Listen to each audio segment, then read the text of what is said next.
Alright, welcome back. We're finally on the home stretch. In this episode, we'll be covering the paint process and all the other additional details that I added right up until Halloween. In the last episode, we finished up all the battle damage and we're getting ready to prep for paint. So, let's go back to my past self and see where we're at. Alright, now that that's all done, up next is our quick seal. Just like any other video where I talk about this, he is going to fall over the moment I let it go. I use a pair of rubber gloves, a cup of water, and quick seal. I'll fill in the gaps, use rubber gloves so I don't get my mess on me, smooth out the cracks and all the imperfections. I cannot find my good pair of gloves for the life of me. I might be out of them, which means I have to use these pieces of junk, and they will most likely rip on me, so this is going to suck, but it is what it is. I'm not going to be worried too much about the bullet holes. They can stay and be fine. It's mostly all the stuff that I sanded down, so all these really rough spots here, maybe I'll try and go over some of these seams again, anywhere where I put new seams, stuff like that. It'll be a lot more noticeable on the bigger pieces, but I'm going to do this first just to do what I can, I guess. I might try and do this one 2 passes, so I'll do this first, do everything else, and whatever's left, I'll go back to here to try and get the rest of this. But yep, time to start quick and I don't know. There is a much cleaner way of doing this, but I wasn't too worried about making everything smooth. While my main goal was to smooth out the seams for any additional pieces, like in the center of the helmet, the secondary reason I'm doing this quick seal process so messy is to help give everything a texture. Once we hit the paint stage, this will help give it that gritty look. And because the helmet was my least favorite part of this original project, due to its exposed seams, I made sure to get it multiple times, possibly going overboard to make sure that the old and new seams were covered up.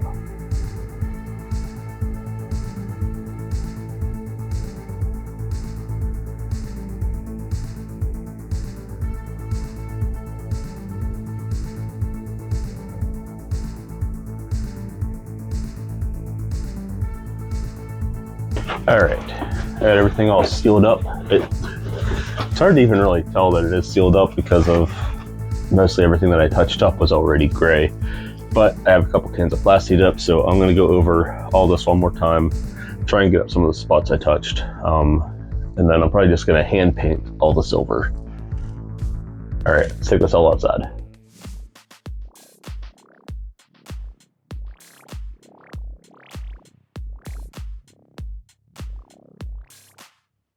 Alright, we are outside. I only have 4 cans of these left, so what I'm going to do is I'm going to ration everything out. Since I only really did 4 pieces, well, updated 4 pieces, the legs, the body, and the head, I'm going to ration it out. 2 cans for the legs, and then 2 cans for the upper body. Everything else I'm not going to touch, so like the hands, the gloves and stuff. I didn't touch any of that, so no need to give it another coat or anything, so this is what we're going to do. Also, I'm not super concerned about it laying properly or getting it all, because I'm going to be roughing this all up in the paint job anyway, so oh well.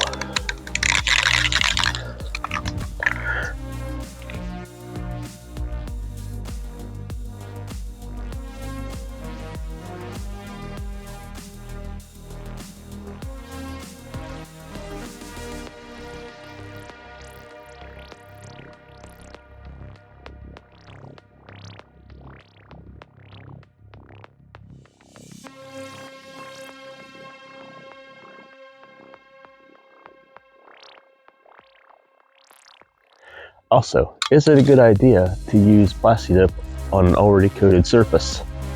I don't know. We'll find out. Goes back to the thing I was talking about earlier.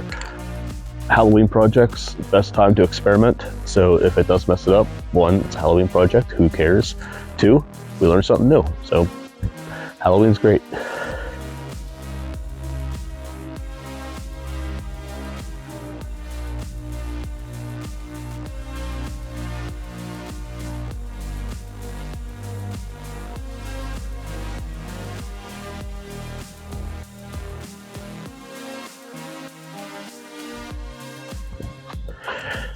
I'll use one can for both of them. That's pretty good. Speaking of accidents, learning from Halloween, let's take this up and I want to show you something. So, earlier I had tried to clean up some bad seams from before. Obviously, early on I realized that sanding that down with the paint on top, it showed. In the paint job, it shows as well. You can really pick it up on the corner there. I mean, this is obviously still wet, but once it dries, it's gonna still be noticeable. Where I tried to pick it up here, when I was putting that new piece on, I was trying to sand the edges. Showing it wet, obviously, is gonna be hard to tell, but I can tell that the surface is going to more or less stay the same. Right there's a good example. Yeah, not too worried about that though, because again, Halloween costume, and two, the nature of this character that I'm going for is gonna be all beat up and dirty and bloody and stuff, so I don't care about that. I can incorporate that into all the staining, so not a happy accident, but I can work with it. Creativity through diversity, I guess. You gotta work with what you got. All right, last run. 2 helmets and the body. I already started painting because I forgot to record. Considering this part here is completely brand new with the zombie mask and stuff, I'm gonna make sure I get that real good. Same with the helmet, because I do want to try my best to cover up the seam on the top center where I had add that extra piece so I could fit the new skull. As far as this goes, I don't care.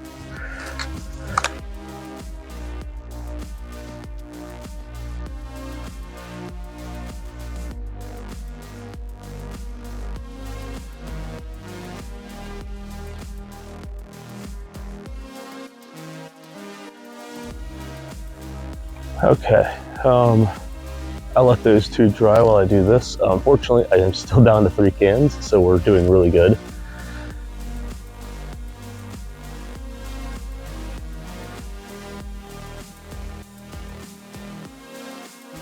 It is starting to get dark out.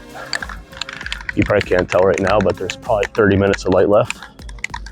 So I'm doing my old trick, I'm double canning this.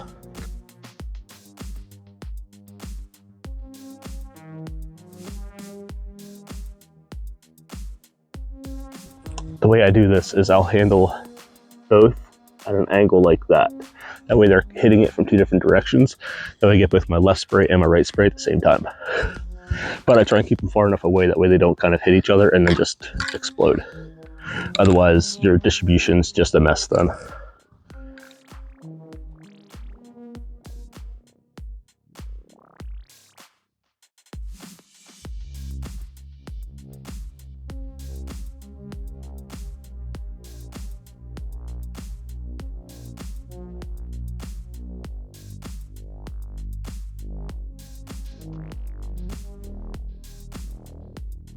All right, so those seams I talked about earlier, on the helmet, I went overboard on some quick steel just because of how much I had redone that top center dome. And it's gonna be very dark to see, but it cleaned up pretty good. There's like one small slit there in the middle, but right there, you can kind of see the streak. But other than that, it sealed up really good. Hopefully we'll have to see when it dries and I take it inside the house.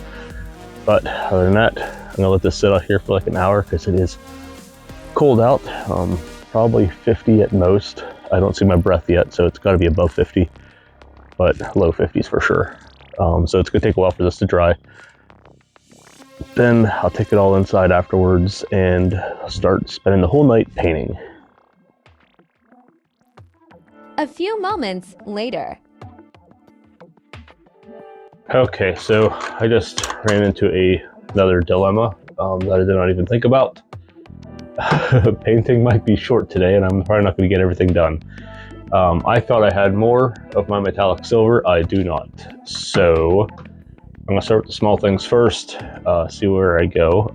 Another problem is that my brush collection has been getting smaller and smaller, and I have not been replenishing my brush supply. So I don't really have any good brushes anymore. This one might, well, that's a little too rough. I don't know what these are. These look like, I have no idea. All of my good brushes are pretty much gone. I'm gonna have to make do. But, oh well, is what it is. Start painting, I guess. After finding a semi-decent brush to use for this, I started the weathering process. I used my metallic silver, and using a dry brush technique, I only worked in up and down strokes to start. This dry brush technique, which I use for all my metal looking pieces, uses very minimal paint on the brush, and I use quick light strokes across the surface. This ensures that I only hit the highest points, leaving any cracks and crevices untouched.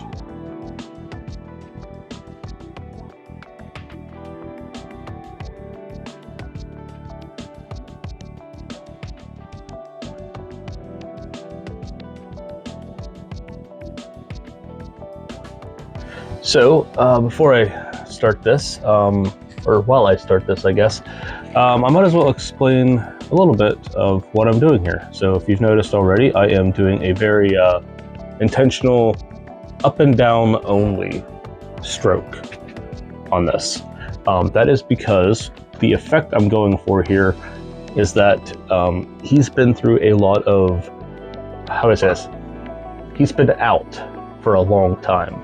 So out in the weather, mostly getting a lot of rain and dirt. So the idea is that if we have a zombie Robocop, he's not going back to the station very often to get repaired because, you know, he's a zombie. He's not, has no more free thought, no longer running on OCP's directives. He's just out there killing. So he's out in the weather, out and about, non-stop. So this would mean that all the dirt and blood that he would get on him from doing all of his zombie roboing is going to periodically get washed away from the rain. So you're going to have like rain and rust streaks all coming down. All the blood and dirt is going to get partially washed away in a downward fashion. That's what I'm going for. So with just to start the base coat of the silver, I'm only going in an up and down motion. This will hopefully help pull that effect a little bit. Whether or not it'll look that way in the end, I'm not entirely sure. But so far with the helmet and the legs, it looks good in my opinion. So fingers crossed when it comes to adding all the extra grime and all that stuff, that we will also get that. Trying to make sure I get it as somewhat evenly as possible. Just making sure that I do in fact get everything.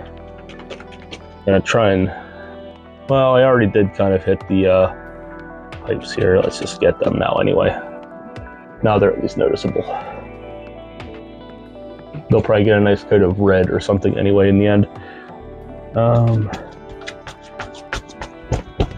This also helps with a little bit of natural shading as well.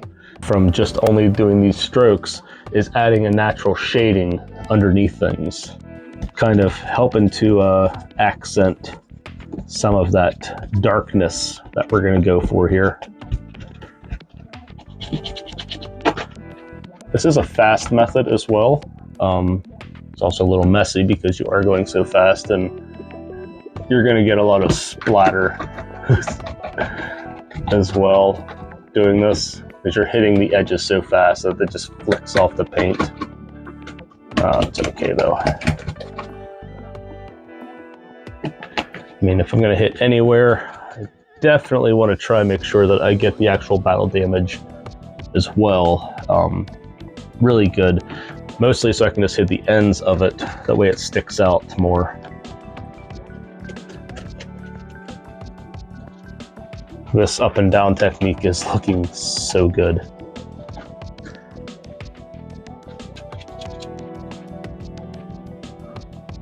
Now I just gotta make sure that I don't knock over my cup of water like I did last night. That was not fun. These arms are permanently attached, so they're in the way. But I'll have to make sure that So this part here is going to be black. I don't remember if these stay black or not. Thankfully, I have my computer right here. Here's a photo of him with his arm up. They're silver. Okay. So those will get silver. These bumps here will get silver. That'll stay black. So stay in the lines.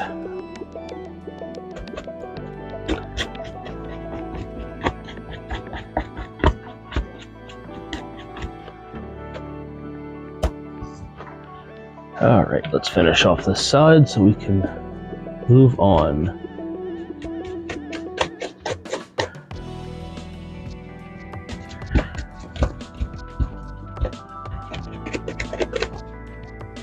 Yeah, I am liking this. I think it might still be a little bit dull by the time it's done. I'll find a way to brighten it up just a hair more, because when I go do all the other weathering and grime and stuff, it's gonna dull it right back down. I'm gonna be painting all night, aren't I? And I continued this technique with the silver all over the chest and arms. It was looking really good and was giving the image that I wanted. But it needed just one more pass to help highlight some of the surfaces. So I had some ideas. Okay, so I have one last idea. So I like the streaks. The streaks on everything, it works. It kind of like, you know, you got your color, but there's also kind of like the streaks and stuff. It looks good. I think it's fine, but I want to do one more pass, and I'm like, well, that brush is just too much of a pain to deal with. So I went looking through all of my stuff. I was going to use a sponge brush, and then I realized I have a sponge roller. So I figured I'd do that, and then run it in the same exact path as the strokes. That way it's a little splotchy here and there, but it'll still be, I don't know. I don't know what I'm doing. I'm hoping this works. If not, oh well. I've said it before and I'll say it again. Halloween projects are the time to experiment, because I wasn't sure if this paint roller was going to help or make things worse. And holy crap, did it make things look good. The paint strokes for my first pass were just a little too stark, and that paint roller really helped even things out, while still giving it that impression that the armor had been out in the rain and not washed for a long time. So I moved on to the rest of the armor with the roller, and just smoothing everything out. Not to mention that the roller can only hit the most top surfaces too. So anything that fills any cracks or bumps, like under the pecs, was not seeing any paint whatsoever from the paint roller. And with that all done, on to painting the next piece. Up next, I'm going to paint the mask. This will be mostly inside of the Robocop helmet. So really you're only going to see maybe a little bit of the eyes and then the mouth. I pulled up a random image of somebody in some zombie makeup just so I have a reference for colors. I just grabbed a couple random colors, a red, green, brown, and a tan. That should really be all I need. Try and figure something out. I'll probably start browns and reds first, and maybe I'll start mixing the green, browns, and tans for some skin. It's a tiny bit of green to add that like sickness to the skin. And so began the paint process again. I used the dry brush technique for this as well, because I wanted to make sure that those details on the face would pop. I started with the brown and just brushed up and down the face, making sure I didn't fill in any cracks or wrinkles. First coat looked pretty good, so then I moved on to the red. From here, I focused mostly on places where there was no skin. That'd be the cheeks, gums, around the nose, and eyes. Note that while this does look bright, once the paint dries, it does dull down. Then came the green. I started by mixing it with the leftover red, and hit those same spots to help bring out that sickly nature around the removed flesh, and to help kind of blend in the colors between the reds and the skin tone. And from there, I started mixing the green with the tan to finish off the flesh. Mostly just hitting the big exposed areas like the forehead and cheeks, using a dry brush technique to try and keep those colors layered. I also used the tan to highlight the teeth as well. The end result looked really badass. But it looked just a little too clean, so I decided to blackwash it. This used some black paint that I watered down. I then brushed a heavy amount into any low points, be it cracks, corners, or you name it. And then I quickly took a paper towel and wiped off the top surface, leaving any paint behind in any of those low spots. This technique isn't as easy as it sounds, as the paint can dry very quickly and stain the parts you don't want darkened. So you have to be pretty quick with your paper towel. But the end result really helps bring out those outlines and details. I then went back one more time for the flesh to help highlight anything that seemed a hair too dark.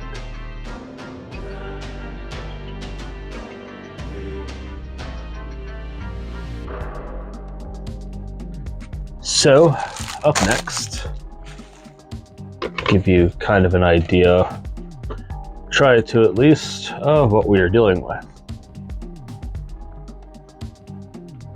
Kind of cool. So the idea is that here on the side, I'm gonna have like a broken piece of the visor. I needed some kind of red plastic. I didn't want it to be like in my vision, maybe in my peripheral a little bit. So I found these, I looked for anything that was red, plastic, and cheap. What I found were these dividers for like borders and stuff. Came in a variety pack, but red was one of the colors. It was also the cheapest thing I could find on Amazon that had red plastic. So, use this. Like that. This over here. I have a lot to play with here, so we're just gonna cut out a decent chunk. And the idea, I'll glue it in on the side, and I'll cut it up so it looks kind of broken. Do the same thing for the other side as well. Now they have that all figured out. I'm going to take a marker.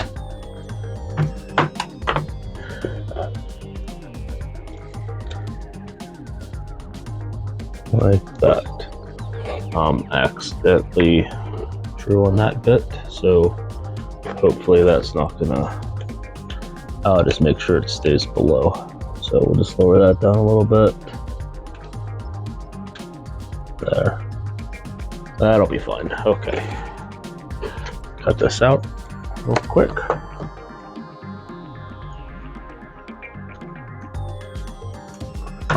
Maybe I don't like that. That should be good enough to sell the image. Okay. Like that. Yeah, I would kind of like that. That'll work. Okay, got that. This should be hot enough now. I can start gluing. Okay, now to hope we can get this perfect on the first try without screwing it up.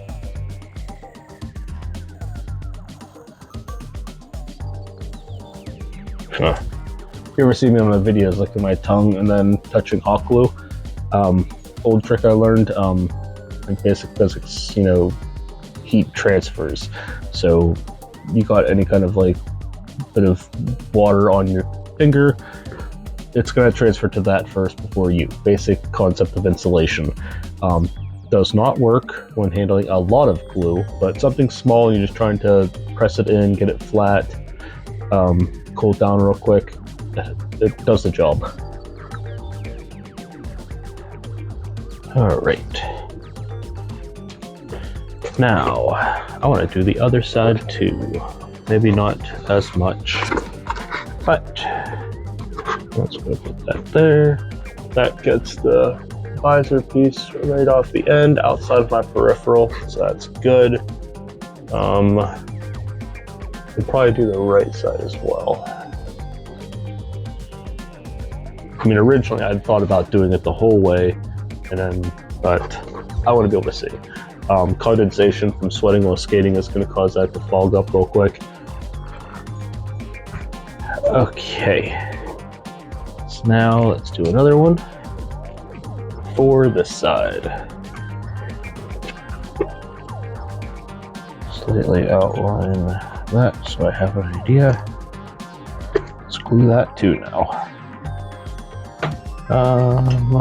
I do kind of have the idea of like maybe like one tiny little piece here and there, maybe in the middle. Okay, there we go. Got a piece of plastic there on the that side, on that side. I got this breakage. It would be cool to have like just a single shard in the middle.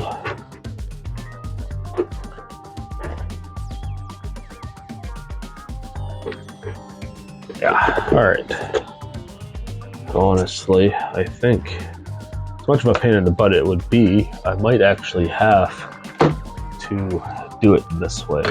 Wear it like this, and then throw this on. Now the question is, am I going to get this lined up right every single time I put it on?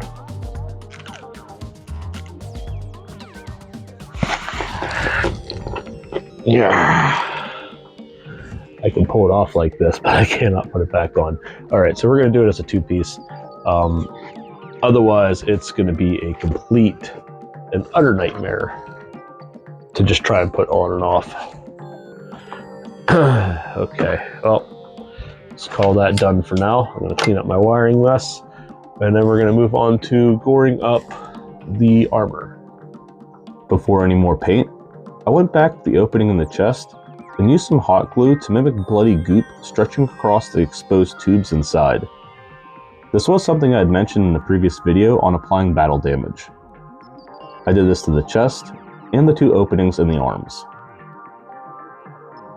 And from there, came time to start applying more paint.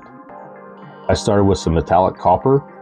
I brushed this onto any bullet holes or blown out sections, anywhere that water could rest and drip on the armor. This was to mimic rust buildup. Before moving forward on anything on the body, I had an idea. Okay, so I have not another dilemma, but still something. So as of right now, I have 6 days to get this done. I don't want to spend all 6 days doing this because I have my other projects as well I really want to get done. So I work 12-hour shifts, and unfortunately, that doesn't leave me much time during the days that I work. And of those 6 days, 4 of those days I work. So it really only leaves me 2 days to get anything done. So I'm going to try and get up an hour or two before work, or stay up an hour or two after work, and try and get some things done. So I had this idea, hence the camera angle change. So we have our head. What I wanted to do, so right now the visor comes off. Now, and I decided to keep the visor detachable. Now I like this idea because I'm like, all right, so what if I'm sorry if I look like crap, I did just wake up, so I have not showered yet. I decided I'll shower after I work in case I have to do any sanding or anything to get myself dirty. Okay, so we have this guy, okay? And then I have this. Now right now it is a pain in the butt to put on just because of my hair and all that stuff. There's a lot of stuff for it to get caught on. So I had this idea, I don't know if it'll work. Probably not. But if I go to pull this off, you know, would it be cool if, because where this line ends for the mask is exactly where Robocop's face ends. And then back here is then all the robotics. I don't know if I have the room to do it, but I think it would be insanely cool if I could actually make that on the back of this and then just have it attached by elastic, so I could just pull it back to put this on. It'll nice encapsulate my head. Might make that easier to slide on. It will make my head thicker, of course, so that'll be a problem. But I figure I'll make the shell. I'll make it out of something thin, probably 3mm foam, and then see how easy everything slides on. Worst case scenario, if I really need it to work, I could always split this from here down the back center, and that'll give that room to flex when I go to pull everything off, put it on. And then just get a small piece of elastic, maybe like right here underneath, to make sure it does stay, but this has that hole for separation. So now that we have that figured out, also because when I get to put this on, this top strap doesn't do crap. It's all held on with this. So that would also help kind of maybe hold everything better. But yeah, that's the idea. I have everything here. I think I have maybe about 45 minutes of work I can try to squeeze in before I gotta go take a shower. So let's see if we can get this done, or at least started. To build the back of the head, I first needed a template. I did this by putting on the mask and making a quick duct tape template. This was a super quick process, just some plastic wrap and some cheap duct tape. Once I had that all on, I then took my Sharpie and outlined the mask and where I needed the cap to end on the back of my head.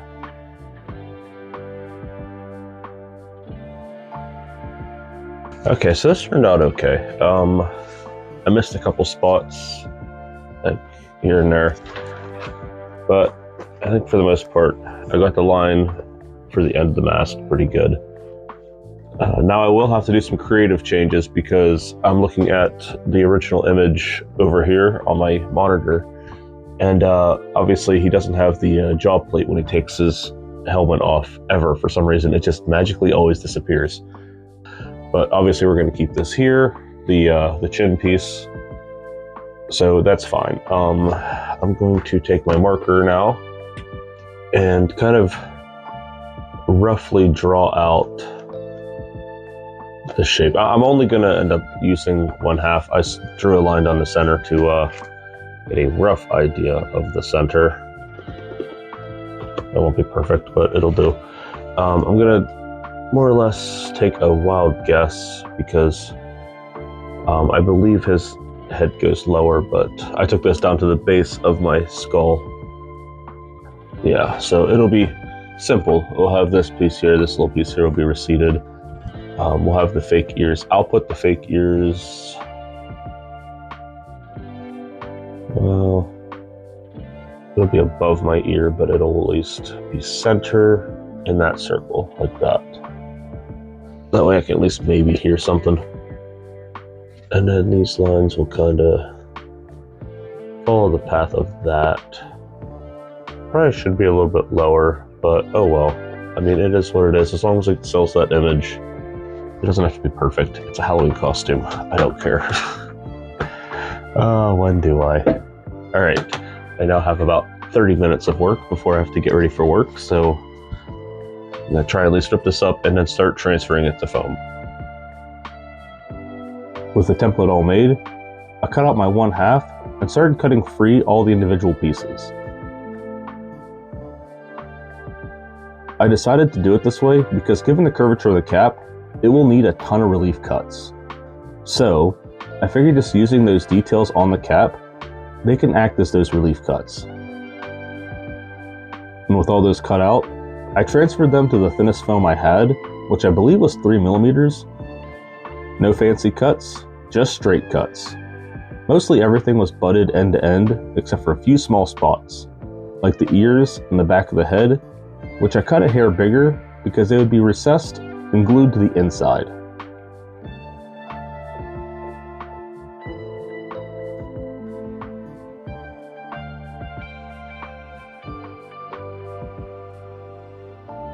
Alright, so my time is up. I gotta go upstairs and get ready for work now, but our basic shape's pretty decent.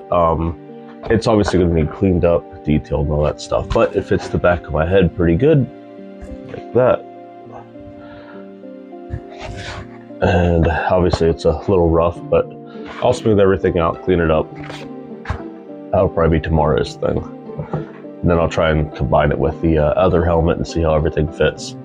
I'm not going to add all the extra little doodads on here because normally he has like wires and stuff that goes along. That would add too much bulk. Don't want that.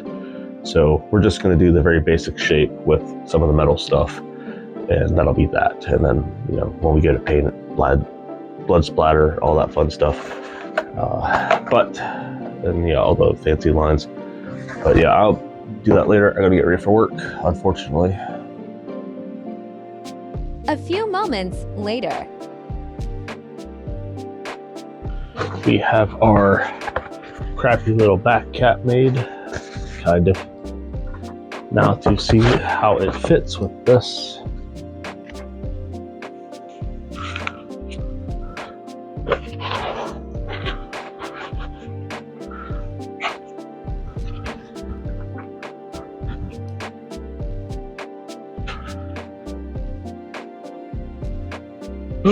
Alright. And I won't know what that looks like until I check the video myself, because I can't see without these. Okay, so it works kind of. There's some fitment issues. Very top center is kind of screwed up. Template's not, I mean, the thing's not perfect, but I think it will do. It fits snug, nice up against the back of my head, so that's good. And it lines up perfectly with this. I will have to probably cut this along with that, make it kind of fit there a little better. I'll put it back on and mark all that up, because it is good with the line of here, but then there's all this here, and that's a lot of junk. So hats off, glasses off, let's do it again.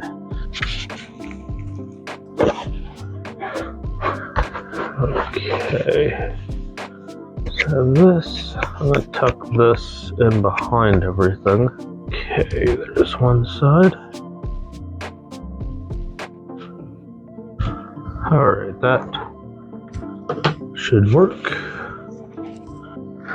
So I'll just do this with my glasses off. Alright, try again. Yeah, okay, that works.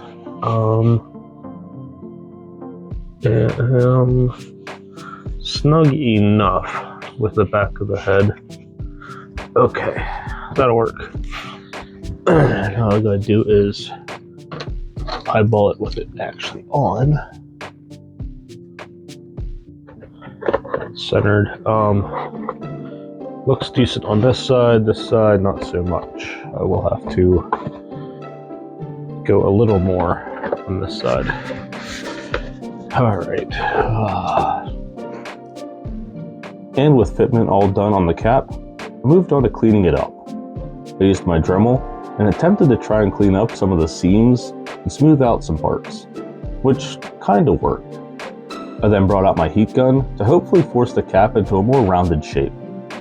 I heated the cap up from the inside, and then threw it on and pressed it up against my head. This helped a bit too. From there, I got carried away, and decided to add more details to this piece, despite it never really being seen.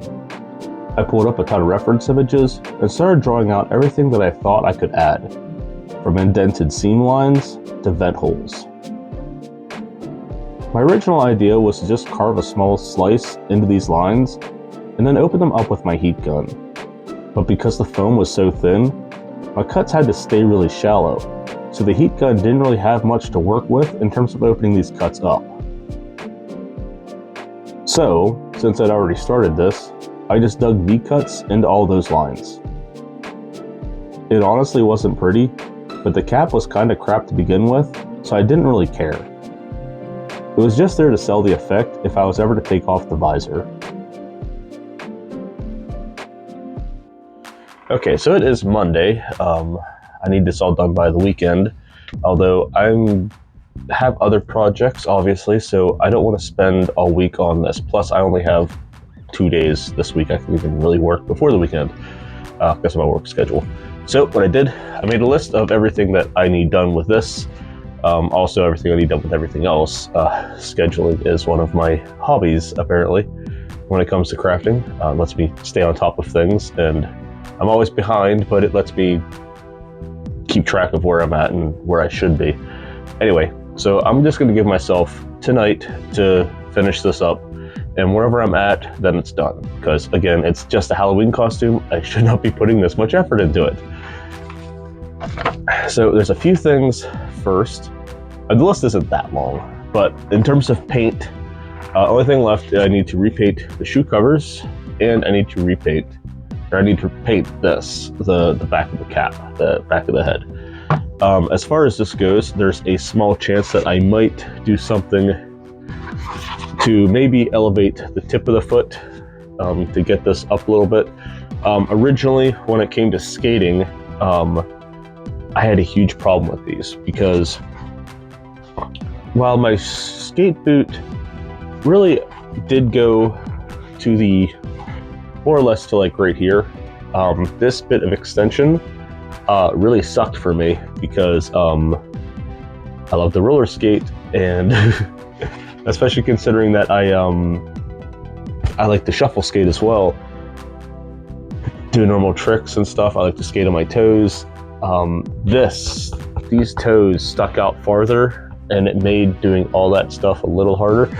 The very first session that I had done this in, I believe it was this one, I had almost ripped the toe off entirely. I mentioned that in episode 3 of the original build, when I came back right after skating and I was talking about all this stuff. Yeah, that's exactly what I had done. So these need repainted. I was going to just take them all out and plasti dip them. Still too late for that. Plus, I might want to refabricate these a little bit. So that's a thing. But first and foremost, I'm going to paint this. I'm going to do everything exactly the same as I did for everything else. So I'll be using my metallic silver for all of this. I believe in my pictures that I had, the reference images at least, is like a bluish metallic. Now I don't have that, but I do have a metallic blue that's very blue. So what I'll do is, after I do all this, I'll add just a tiny drop of this, mix it in just to give it that little bit of a blue tint, and that should be fine. I'm still congested like always. I am never not congested anymore, apparently.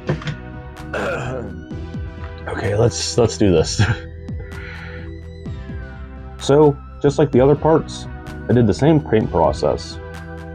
I should also mention that before doing this, I did prime the surface as well. I just didn't have any footage of it. I also added some wires and electronics that were on the head as well, along with some other raised bits. I kept telling myself to stop, and I just kept adding anyway when I was off camera. Once the base silver was laid down, I mixed in the blue to get that tint for around the ears. I also made sure to give some of those bits on the head an extra coat of silver, just to make sure that they stood out a little bit.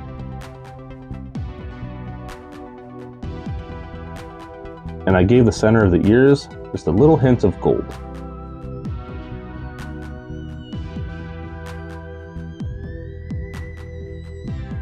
And to finish off fitment, I hot glued this back cap onto the elastic straps for the mask.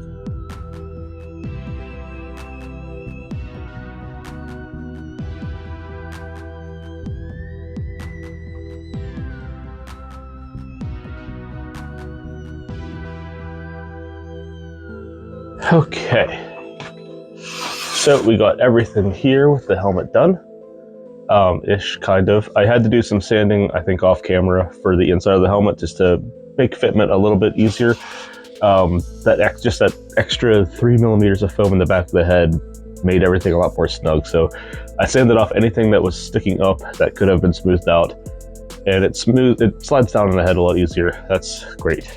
So up next are the feet. These are my Rydell 951s, custom made, because all Rydell 951s are custom made. These are specifically for jam skating and shuffle skating. I have LEDs underneath them with the battery pack and all that fun stuff. Lights them up. I was gonna get a new pair of lights just in time for Halloween, and I forgot. Now it's a little too late. I don't think I'd get them in time, so I'm not worried about it. But anyway, let's pull the camera back just a hair more to kind of give you an idea of what my problem is. So, as you can see, I don't have toe stops. What I have are jam plugs. What this does is this lets me get really high up on my toes, so I can skate on my toes.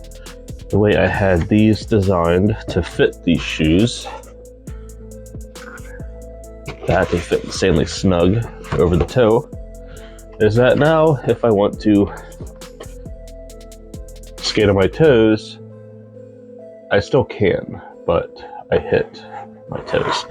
What I would like to do, I would have to move the camera down very low, but as of right now, with where the toes are, my jam plug is about 4 millimeters from touching. And that's where I like it. I like on my toes so much that I'm almost touching my my toe stops. But that's also not the other problem. So when you shuffle skate, this is not a shuffle skating tutorial video. For those completely unaware of what shuffle skating is, it's a style of dance skating. So it's very simple. At least the basic steps are very simple. What you're doing is you're skating to the beat. So if you're familiar with any kind of music, dance in general, like the usual step counting, like 1, 2, 3, 4, 1, 2, 3, 4, or 8. So you count 4s or 8s depending on. But anyway, so what you do when you're skating to the beat, you're going with the drum beat. So that boom, ch, boom, ch. So you step on the boom, and then you pause on the ch. So it's boom, ch, boom, ch, boom, ch. Very simple. And then there's a bounce with it as well. Get enough people in unison doing that all together. It looks pretty cool. But anyway, I skate like that the majority of the time, just out of habit. As long as the beat's right, most of the times whoever's setting the music at a skating rink, they tend to keep it within the BPM of a normal dance track. So usually you're looking somewhere between like 100 to 120 BPM beats per minute. That's how fast the beats are in the track, or how fast the song is in general, but based on the beats of that boom, ch, boom, ch. You can count them in. So probably people's most favorites around 120. If you're really good, really fast, you can go up higher, up to like 130 and stuff, but if you're not, it's going to drain you real quick, and I can't do a full 130 song. 120 I can cruise along pretty good. I think around like 110 is my personal favorite, because it's a lot. 110 to 100, it's more like just kind of cruising, like you're not really trying, but you're still in it. But what I want to do, I'll put this back on. So when I'm doing that, the bit, that's really when I'm hitting my toes the most. You could just say, well, don't skate like that in your Robocop costume. That would be a great idea, but then where's the fun in that? Who goes to a roller skate rink just to roll around in circles the entire time? No, you want to have some fun. You're going to partake in games, speed skating, crazy eights, backward skating, side surfing. On the very rare cases they ask for it, but I like to side surf on my own anyway, because that's skating sideways. But anyway, I need to now examine this to see if there is a way I could maybe take the toe here, maybe make a small slit, and then make that just elevated just a little bit, just to get the toe up a little. I don't have to take it much, because I can see it's very little, so I don't have to go far. So before I paint, that's what I'm going to do. I'm going to, hopefully it doesn't mess anything up, but I'm only going to cut off like a 1/4 inch at most, maybe 1/8 of an inch. I don't need to take much, I shouldn't. So maybe like 4 or 5 millimeters at most, which would be about a 1/4 inch. I think a 1/4 inch is around 25 millimeters, or an inch is about 25 millimeters. So a 1/4 inch would be probably about 6-ish. I think, I don't know, don't look at me, I can't math. All right, so I'm gonna do, all right, so these notches here, I think I'm gonna mark about 4 millimeters there. I'm eyeballing it, of course. And then I'll take a ruler and angle that from the corner here. I'll cut that, tip the toe up, glue it in place. Then once I'm done with that, I'll test it on the shoe again. If it still fits in the shoe, then I'll do that. If not, then I just ruined the shoe and I need to do something about it. Okay, let's take care of that. Once I'd marked what I needed, I brought up my X-Acto knife and cut those segments free.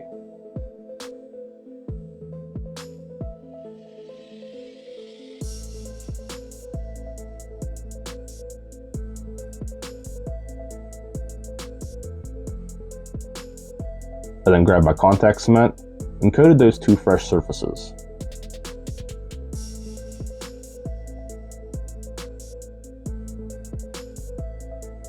Once dried, I then pressed them together. This new move brought the toe up just a hair, enough for my jam plugs to touch the ground before my robo toes did. Alright, so as I thought, it helped a little, but not a whole lot. Reason being, I thought about it as I was doing it, is that the base of this here hangs under the lip of the shoe. So tilting this up, this is still going to bottom out in the same exact spot. So really all I'm doing now is just pulling down on this side. So I don't think I'm making that much of a difference. I mean, you can kind of see it did kind of pull up on this now a little, which is probably going to cause some extra stress on these toes. But all the toes but the thumb toe, whatever you could, big toe, don't touch. I can get my toe stop, or my jam plug rather, to touch, but I do get a little bit of drag on the toe. So I guess that's some improvement. Should I go as far as recutting the shape of the toe to get that to lift up some? I could. Do I want to? No. I want to be done with this. That's what I want. So what I'm going to do is start painting. So now, because I did not plasti dip this, which I probably should have, and it's not too late that I probably could take it out and give it at least a quick coat. I don't have that much plasti dip on me. I should plug in the hot glue gun and redo the seam though that I just redid. That's going to take a lot of wear and tear through the several sessions I'll be doing, and the last thing I want is for that to come off mid-skate. Wardrobe malfunctions on the skate floor is never a good idea. So reinforce everything. Also, I know the rink owners all well enough that, because I mean, at first they were very impressed with the stuff I was making, even though it was just Halloween costumes, and they never realized that I took into consideration their floor. If anything was to ever happen, and occasionally like me falling, EVA foam is so soft and forgiving that this will never damage the floor. So I explained that to them, and they're like, that's insanely considerate. They didn't even think about that. And I was like, I would never put that kind of stress on them to scratch the floor or nick the floor or something like that. Minor imperfections here and there are not a bad thing, but you know, that's the faster they have to resurface and stuff like that. And I'm not gonna be someone who contributes to the wear and tear of a floor. All right, I'll just wait for the hot glue gun to heat up and I'll take care of that. And then instead of, because this is just the feet, this is gonna be the least looked at thing, what I'm gonna do is I'm gonna recoat this in a coat of black of something. I'll probably just take some random black acrylic, give it a quick pass, and then take my silvers that I did for everything else and then just do this all again. Because right now, if you notice, they are similar, but the shoes are brighter. I want to dull it down, and I want to have the same streaky wear and tear that we have on the helmet and the rest of the body. So I'll do that, and then we'll call the shoes a day. So I grabbed my black paint and just gave everything a quick coat. This wasn't going to completely black everything out, but it'd be enough to start with. And once I started my silver streaks, they'd have a similar enough look as everything else. The end result wasn't 100% the same as the rest, but because they're feet, they're the last thing someone's going to look at, so it's fine.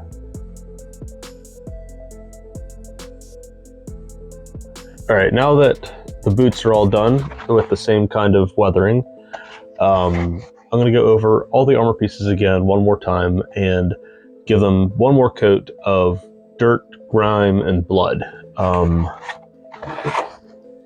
Not entirely sure how I'll do that yet. I'll just go with acrylics or switch to oil. Acrylics probably better. That way I can actually keep handling this. Okay, back to weathering, I guess. I started with some sponge brushes and some metallic black, and I filled in cracks and openings, like these vents in the back, and created downward strokes as if oil and grime was oozing out of them. I then used my paper towel and wiped away some of the excess, so that only a little bit remained, almost like it was leftover stain. I made sure to keep this paint watered down as well, so that it didn't dry as fast before using the paper towel, and so it had a chance to run a little bit. I did this for all the cracks and openings to really sell those lines and details and make them more readable from a distance.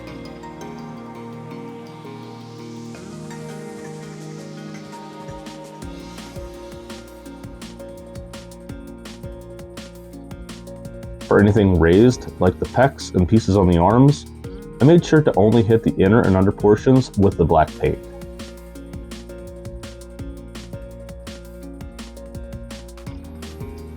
And of course, Sable forces me to take a break because she's an attention hog.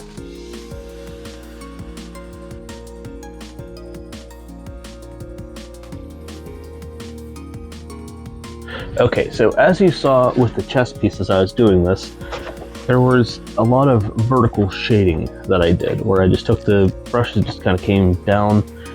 That way everything kind of worked in a natural fashion for gunk and dirt to drop. So up next I have the legs to do, and I had the genius idea of, because of how long they are, and to get that straight motion perfect, you're gonna just hang the shoes up, or the legs up. Yeah, legs. And I'll just work at them like I did everything else, and just let it all naturally come straight down. In theory, that should work. In theory.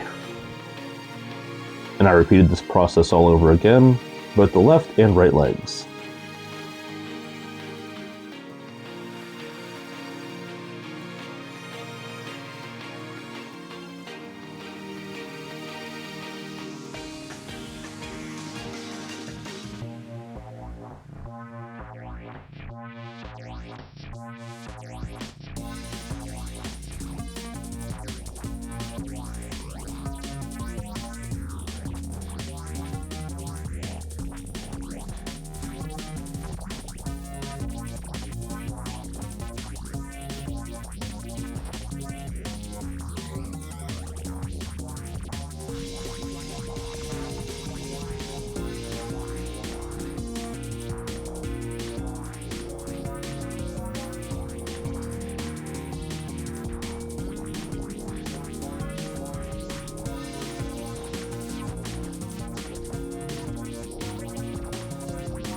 Okay, paint's still drying, but you can kind of get an idea of what I'm going for here.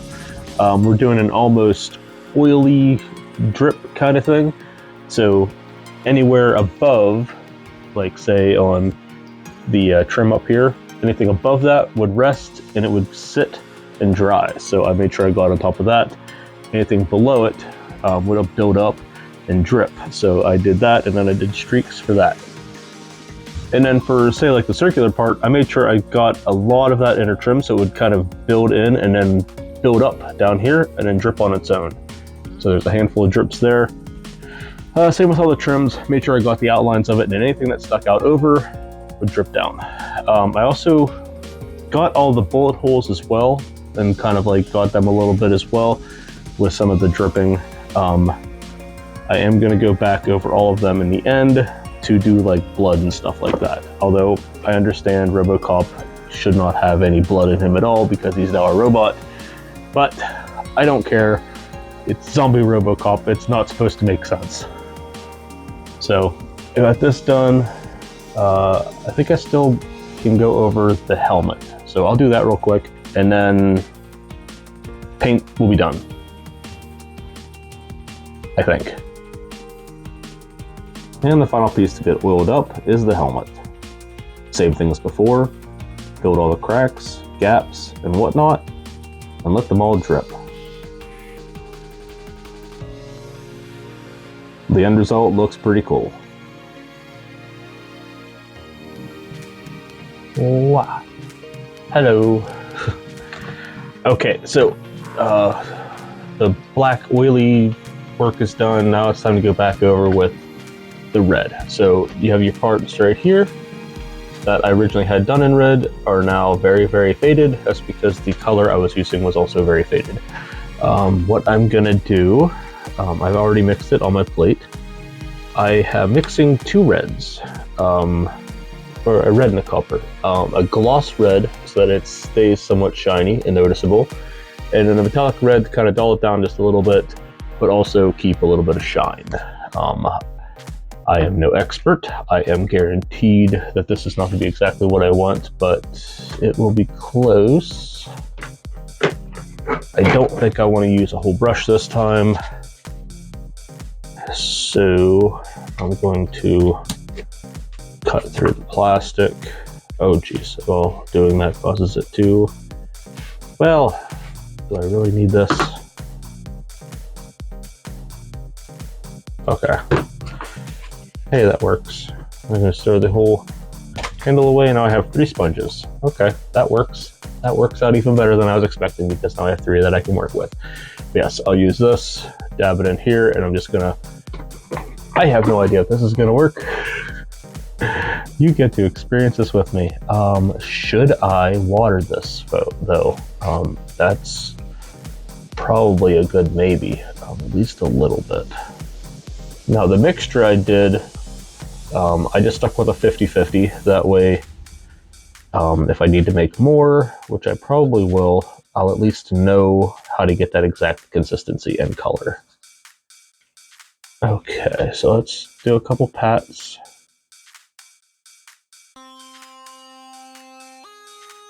Okay, now let's only do vertical pats on all of our bullet holes.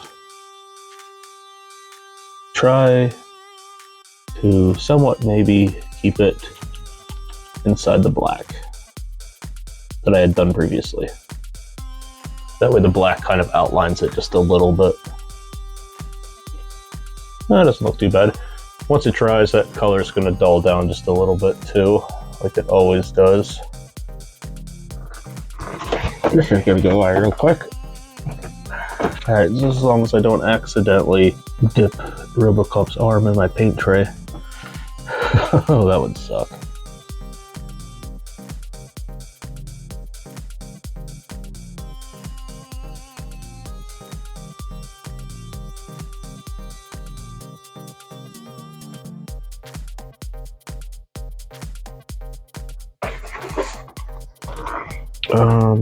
I guess that's all of them. Alright, so I should let this dry for a moment. Well, you're kind of looking at it with me. I mean, it's probably a little more red than I wanted, but oh well, I probably should have watered it down more. That's fine. That's fine. Probably should have made it more orange too. Well, if we used more copper, that probably would have done it. But Oh well, it's done, which means I will just go on to the next one and do the same. I will not hang it up this time for this. I know which way everything's going. I was just worried more about with the black paint when I was doing that because I was running it very watered down. That way it had room to actually drip itself. Now that we're done with all the dripping, I don't have to worry too much about that.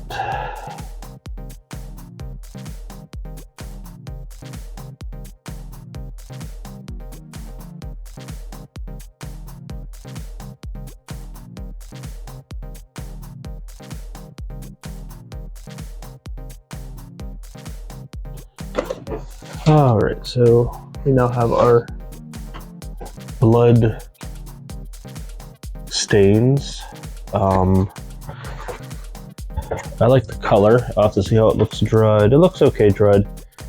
I do have my blood wax sticks. I might do that like I did with the shredder last year. Red wax on the surface, has texture, has the right color. When done right, it looks like blood. I'll do that, but I still gotta do the helmet too, so I'll grab the helmet.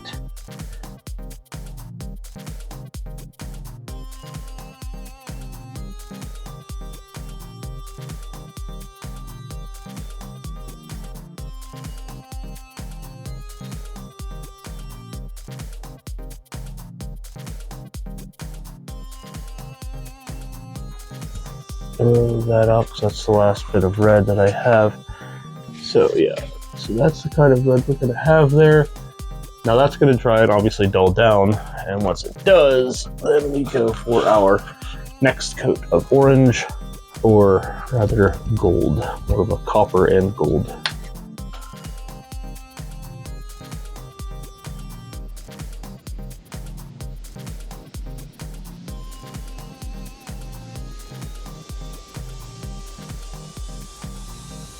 Well, the orange kind of works, I guess.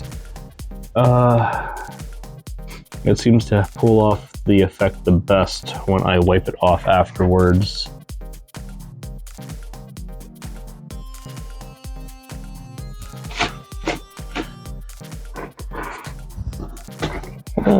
Not too bad. It's a very subtle highlight, but I kind of like it.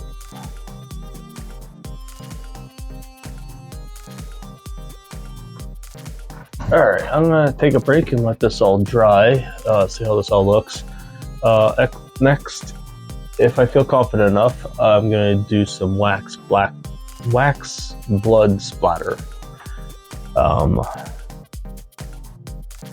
Yeah, I also have LEDs that I do want to put inside, back behind all the bullet holes, kind of like make that glow a little bit.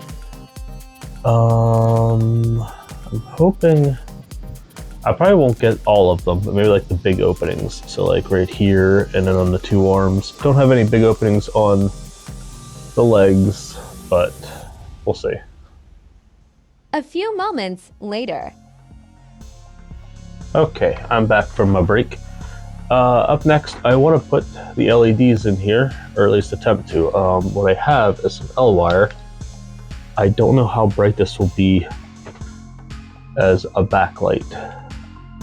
The underglow would be cool, but what does it really achieve in the end? Like, the visor lights up red, that makes sense. But what's everything else lighting up red mean? I mean, it would be cool, helps kind of like illuminate that stuff. Tell you what, or tell myself what. I'll get my hot glue gun out, we'll start warming that up. And I'll glue these in place, and then worst case scenario, I just don't use them. We'll just go that way. Oops. And so began the long, tedious process of running the L-wire and hot gluing it down. Originally, I just wanted to have it be backlit, and I tried keeping the L-wire hidden.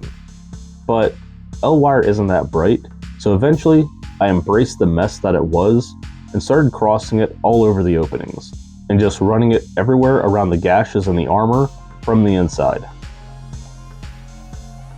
I did this for both the chest and the arms, I was going to do the legs as well, but there were so few holes in the legs that it felt like a waste of time to even bother, so I didn't.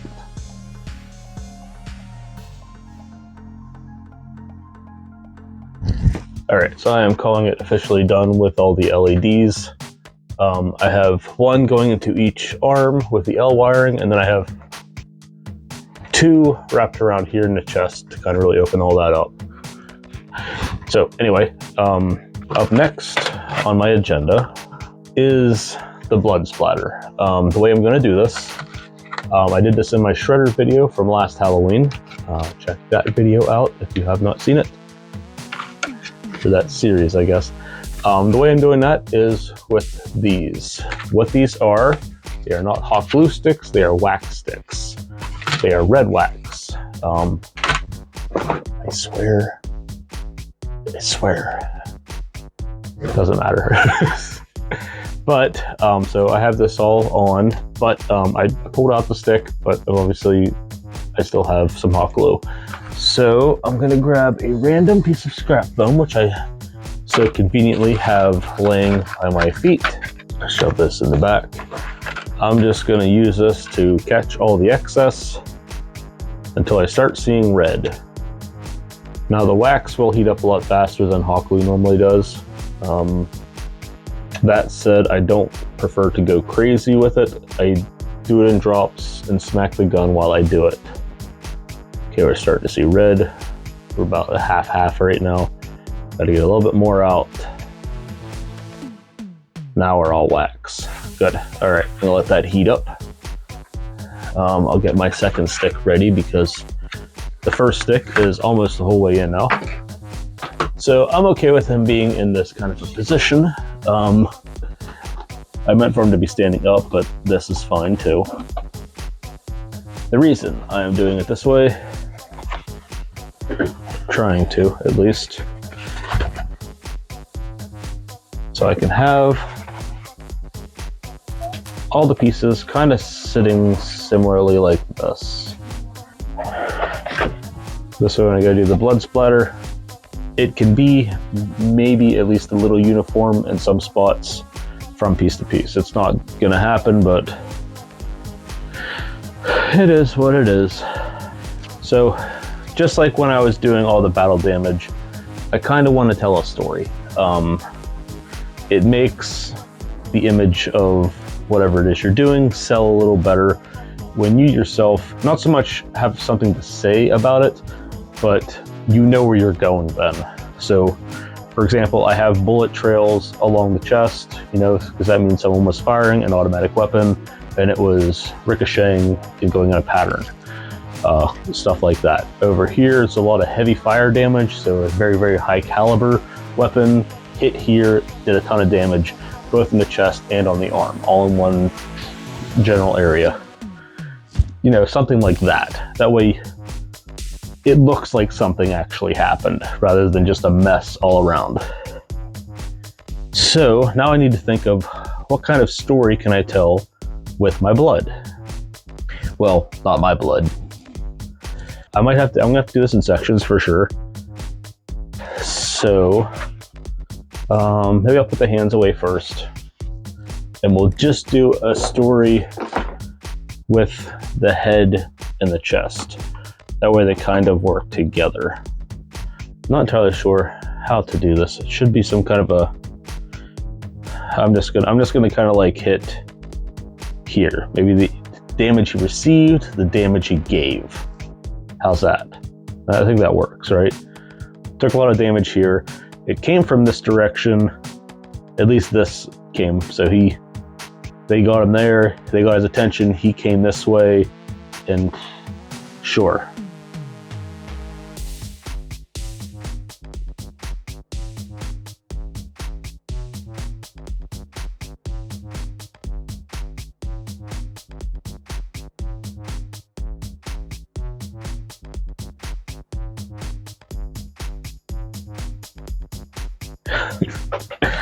Okay, I think I really figured my technique out. It does make a mess. But again, it is wax, so it comes off easy. So there's a lot of stuff here. I could literally just take it and just peel it right off. It won't even take the paint with it. Like I said before in my old video, I believe it was the Shredder video, the Shredder Halloween video. This hot glue stuff is not a substitute for hot glue, or these wax sticks. I mean, they're not a substitute for hot glue. They do not bond to anything. They heat a lot quicker. It's decorative. I believe what these are probably for are for like wax stamps, like for a letter or something like that. They are not for any kind of holding. They are purely decorative, which makes them great for blood.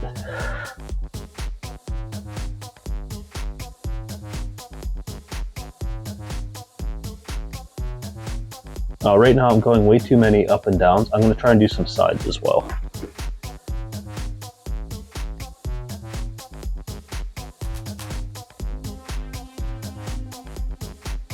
Another thing I guess I should mention is that while yes, it has a very quick heat temp, or a very low heat temp, it also cools insanely quick. So it heats quick and it cools quick. So this technique, while it does get it very stringy, it also causes other problems as well. So you can see it dry midair.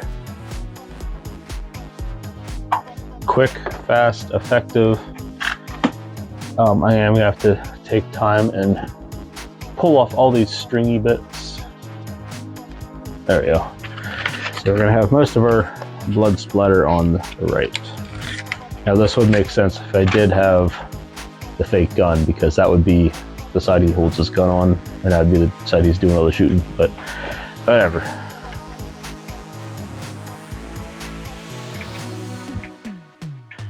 Doing this as fast and quick, because I don't care.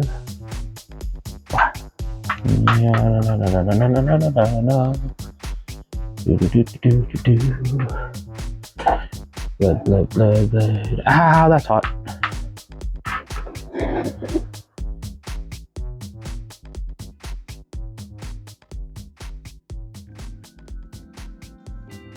Okay, so I wasn't going to show this part, but I want to talk about it real quick in case you do end up using these wax sticks to do blood. So obviously, not everything is going to come out in drops. You're going to get strings along with those drops, and some of those strings are insanely fine. So, and obviously it doesn't look good. It looks like almost spider webbing. So to get that off, what I was doing, so I was just taking a paper towel and kind of just running along. Anything that was not big enough or hot enough to adhere to the surface would immediately come up. And I would start getting, you can kind of see it, like really fine red stuff or pink stuff. I don't know if you can see it here or not, but I can get it in the, yeah, there we go, in the black you can see it. It looks almost like pink cotton candy. What it is though is it's the really, really fine pieces.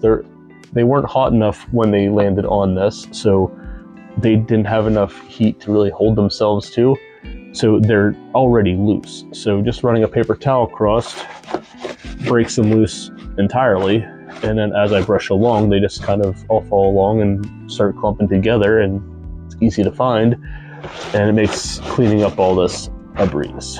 Not a breeze, but easier. I will still end up picking up some pieces here and there, but that's okay. No big deal. Can't keep all the blood. I mean, they did have to tone down Robocop for theaters, right? Originally, I think it was going to be rated X, and they had to tone it down because it was too gory. That's what we're doing. It's too gory, we're toning it down.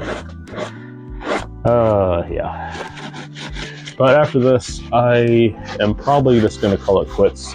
There were a few other things that I wanted to do and try and get done, but I did tell myself that this was the last day I was going to be working on this, and I am not wasting any more time on a freaking Halloween costume. Yeah, there's a good one. Oh, geez, I lost it. Yeah, there's a good one. I guess for now that's that build. That's this build. Still gotta clean this one up still. I might try it on.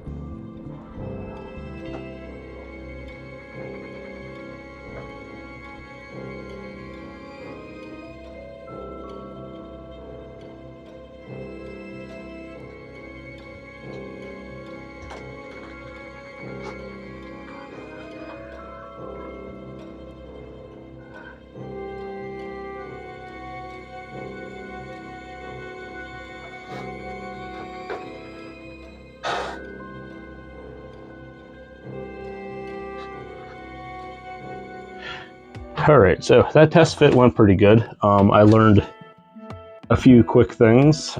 Test fitting is always important. First, actually, most of the problems are with the chest piece. The legs are also a problem. I have a couple ideas on how to deal with it. Mostly being, so I had redesigned the shins. They are now a little more snug, which I guess is fine if I'm going to skate in them, but it's also a problem getting on and off. Not a huge problem. Again, wearing pants instead of sweatpants underneath is most of the problem. The other issue lied with the not the head. Although this back cap is a bigger pain in the butt than I was expecting it to be.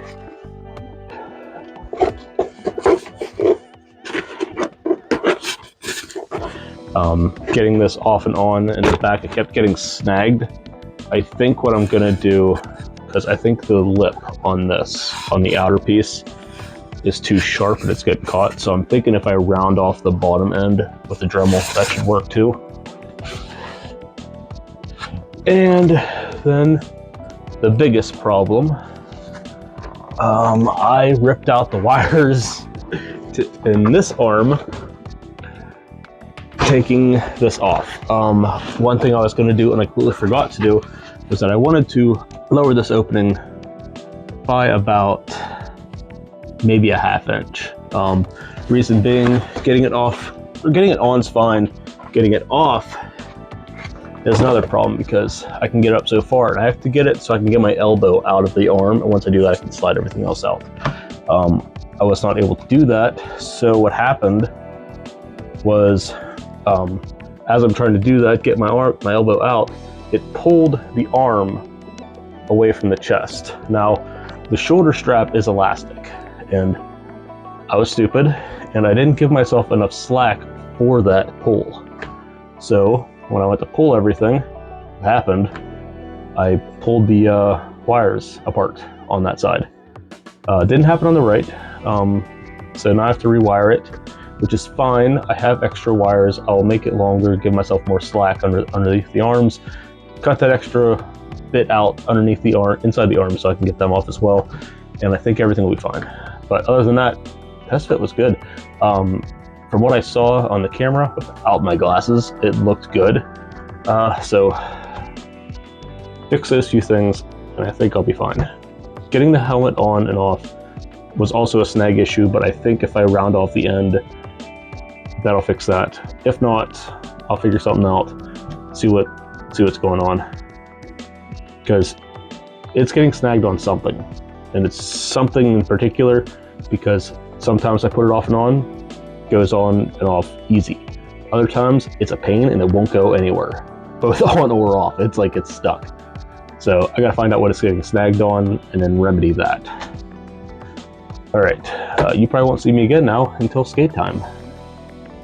A few moments later. Okay, so I said I was gonna be gone and you wouldn't see me again until afterwards. I lied. So I did a couple things, some that I mentioned, some that I did not. First and foremost, fitment wise, there's not a whole lot I can really do with the leg opening. So I just took my Dremel and rounded off all the corners inside. Hopefully that helps. As far as legs go, that's it. For the body, for the LEDs, I have extras. So I just ripped out the old, ran in some new, instead of trying to deal with all the wiring and stuff, because it ripped in the L wiring, not in the wiring, but in the actual red part. So that, I tried taking another bad one that I had, tried splicing them together, see if I could figure out a way to make it work, and it would not. So I was like, just rip it out, grab a new one, put it in there. It's always a good idea to have extras. That's why I have an entire basket full of random Halloween LEDs. Anyway, off topic. Then I figured while I was at it, my little splitter that I have for the lights, I still had one more track for it, and I'm like, well, I'll run one more extra tier in the front to really make that front shine. The next big thing I did, I sewed some fabric in the arm. It's probably hard to see, but you can kind of see there's like a stitch pattern to it, like an accordion thing.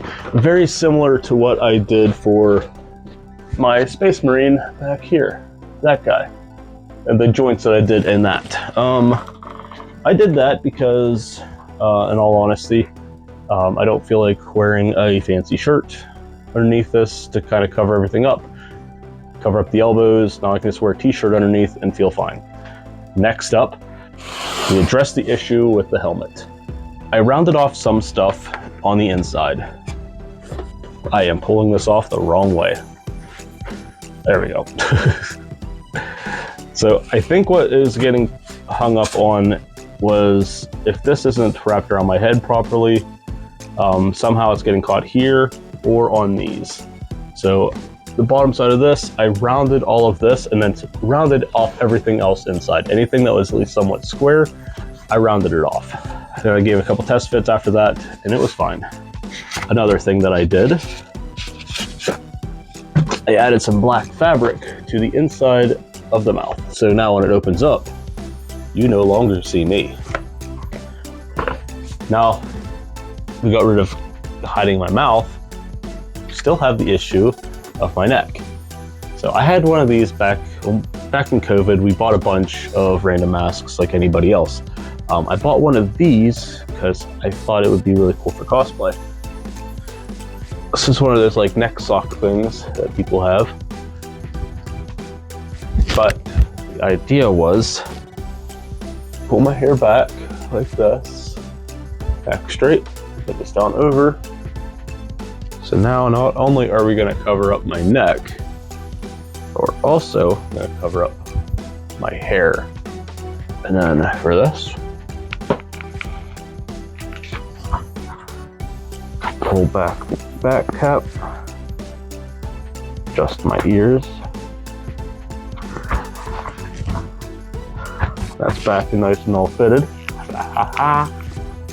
And then this should fit right on real nice and easy.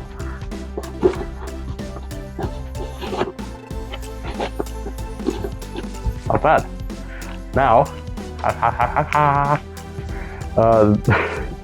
test comes off pretty easy. Still snags a little bit, but a little bit of force and it comes right off.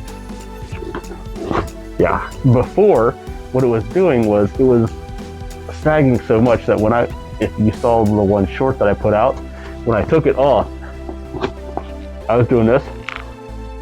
I was actually pulling the cap of the top half up, and then this was still on my chin. So it was actually pulling the head up, which was kind of cool because it reminded me a lot of that scene from Robocop 2, but oh well. Yeah. But yes, I like it. It's great. It's also done, which means I'm not touching it again unless I have to do repairs over the weekend. So now you won't see me until after the rink. That's that for this build. After this, I took this to about 5 different events. So how did that all go? So to describe how the rinks tend to do these Halloween sessions, usually it's the last weekend of October. So it's usually a week before Halloween. So Friday night was Bedford Moonglow 2. That's kind of like my my home rink. It's still about a 40-minute drive for me, but it's the closest one, and I go there on all my Fridays. It was pretty quiet. their turnouts for events like that used to be a lot bigger, but unfortunately their Facebook account got hacked earlier this year, and they've been kind of suffering because of it. I mean, I won't go into a full-on rant about how Facebook really, really sucks when it comes to their own security. I will say that one of the bands that I really like had their account hacked a year and a half ago and has never recovered it, ever. Thanks to Facebook. But both similar situations, they provided everything they could to try and prove that they are the person who had the account hacked, and you'd think that there would be a paper trail on these things, but no. Facebook just, oh no, this is who the actual owner of the page is. It's like, yeah, except for, you know, the 10 plus years prior, you know, all of a sudden now it's somebody in Nigeria has this account. You know, how does Facebook not know? It's ridiculous, but I won't get into it. So anyway, it was a decent turnout. Wasn't huge. It used to be when I first started dressing up there that all the adults would dress up, like all the adults. Not so much anymore. Now it's like maybe just a handful of us still, mostly just the consistent adult skaters that usually show up. So it was okay. No wardrobe malfunctions, that's a good thing. But then the Saturday night, I went down to Starlight in Maryland. It's a little bigger rink, bigger crowd. That went pretty good too. Stayed after for a little bit after the session, did some cool little skate around videos. I'll mention that again in a little bit. That video did end up blowing up on TikTok of all places. Not blowing up, but it got like 600,000 views the last I looked, so pretty good. Then after that was a special one. So there's a rink in Clearfield that I like to go to every once in a while called Skate Station. They just sold the property to a new company called Rule Our Way. But yeah, it got bought out by a company called Rule Way, and they were in the middle of the transition between ownership. And this skate session, their Halloween session, turned into their last session. I don't think it was originally going to happen, but it was like some kind of gesture or nice gesture from the new owner saying, go ahead, have the last one, so you can have your Halloween skate and have it be like the farewell skate for Skate Station. So I got to dress up as Robocop, Zombie Robocop, for the last session at Skate Station. So that was pretty special. And then after that was one day later, which would have been on actual Halloween. For once, I was actually off of work. And I got to go to my sister's house and hand out candy. That was really cool. But anyway, I had never handed out candy before, and we didn't know what to do, but I was excited. I was like, I'll come dressed up, I'll wear whatever. So I wore the Zombie Robocop to go hand out candy, and the entire time we're out there just kind of planning out, it's like, what are we going to do with this? I'm like, I don't know. It's like, my sister had an entire display on her porch of different animatronics. And I'm like, why don't I just pretend to be an animatronic too? I'll hold a basket of candy, and kids will come up, and I'll just I'll repeat animatronic moves, you know. I had myself synced up with the sound of the motor of one of the machines next to me. So when it would move left and right, I would hear like the motor whine one way and the other, and I would turn with it. Fooled a couple adults, actually, because they were like, oh my god, look at that Robocop, where'd you get that? And I stop and look at them like, oh my god, is that real? It was pretty good. Got a couple kids too. Kids loved it. Some of them must be in Fortnite, because one of the kids goes, is he from Fortnite? And I was like, oh my god, these kids, everything's from Fortnite. But it was fun. It was fun. Hanging out with my sister is always fun. And then 2 weeks after that was Sci-Fi Valley Con.